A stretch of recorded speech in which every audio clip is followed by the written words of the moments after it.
Der Syrienkrieg ist ein Pipeline-Krieg. Er begann im Jahr 2000, als Katar erklärte, es werde für 10 Milliarden Dollar eine 1500 Kilometer lange Erdgaspipeline durch Saudi-Arabien, Jordanien und Syrien bis in die Türkei bauen.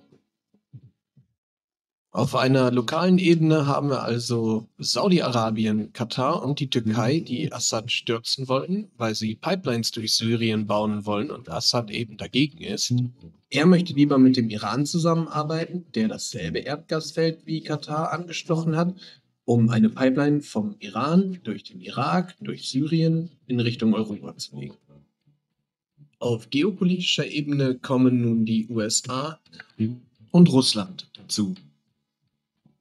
Putin hat in Syrien seinen einzigen Militärstützpunkt am Mittelmeer. Dieser ist strategisch wertvoll und den USA natürlich ein Dorn im Auge. Damit hat man den Konflikt eigentlich schon verstanden. Damit das Ganze allerdings nicht so dünn ist, folgen jetzt hier einige Belege für die eben getroffenen Aussagen. Dass die USA schon länger Ambitionen in Syrien hegen, belegt ein Zitat aus dem Jahr 2006, durch das klar wird, dass die US-Botschaft 5 Millionen Dollar für die Finanzierung von Dissidenten in Syrien ausgegeben hatte, um die religiösen Spannungen in Syrien anzuheizen und Assad so zu destabilisieren. Schon 2009 kündigte der Scheich von Katar an, wir sind sehr daran interessiert, über eine Erdgaspipeline von Katar bis in die Türkei zu verfügen. Die EU ist stark von russischem Erdgas abhängig. Erdogan sagte dazu, eine Erdgaspipeline zwischen Katar und der Türkei würde einen Beitrag dazu leisten, dieses Problem ein für alle Mal zu lösen. Assad weigerte sich 2009, eine Pipeline von Katar in die Türkei zu bauen und begründete seine Ablehnung damit, die Interessen seines russischen Verbündeten zu schützen, der der wichtigste Versorger Europas mit Erdgas ist. Da sich die Alpha-Medien dem völkerrechtlichen Aspekt des Konfliktes nur in sehr unbefriedigender Weise widmen, folgt nun ein ca. 3-minütiger Clip eines Vortrages von Herrn Prof. Dr. Ganser aus der Schweiz, dem auch die eben gesehenen Slides entnommen sind.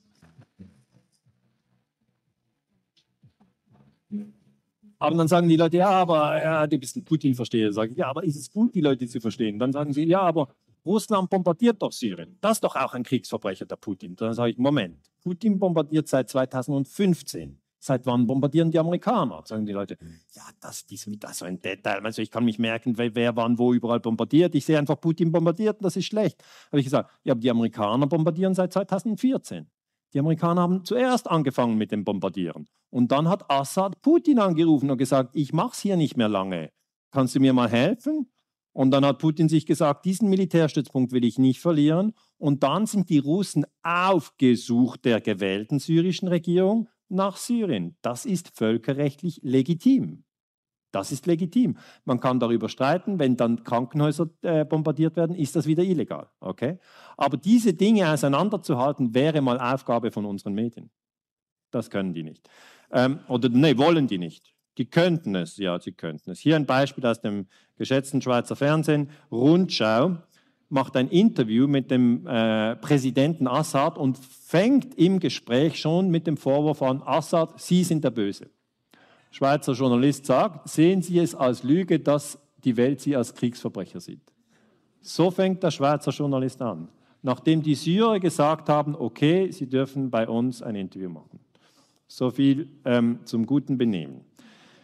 Zuerst wird man mal diffamiert. Er sagt dann, als Präsident verteidige ich mein Land gegen Terroristen, die als Stellvertreter für andere Länder in Syrien einmarschiert sind. Das ist die richtige militärtaktische und historische Analyse. Als Kriegsverbrecher, dann nimmt er den Ball gleich auf. So, wenn wir schon über Kriegsverbrecher sprechen, sollten angeklagt werden. Erstens George Bush, er ist im Irak einmarschiert, ohne Mandat des UNO-Sicherheitsrates. Das haben Sie ganz selten, dass überhaupt irgendjemand an die UNO erinnert, der UNO-Frame. Er macht das hier. Zweitens Cameron und Sarkozy, das ist der britische Premierminister und der französische Präsident, die ohne Mandat des Sicherheitsrates 2011 in Libyen einmarschiert sind und das Land zerstört haben. Stimmt, der Angriff auf Libyen war illegal. Aber die Franzosen sind völlig davon überzeugt, dass es natürlich richtig ist, wenn ihr Sarkozy das barbarische Libyen bombardiert. Das ist einfach diese Arroganz. Das ist nur Arroganz. Muss man sich fragen, was wäre gewesen, wenn 2008, 2011 Gaddafi Frankreich bombardiert hätte? Da wäre recht was los gewesen.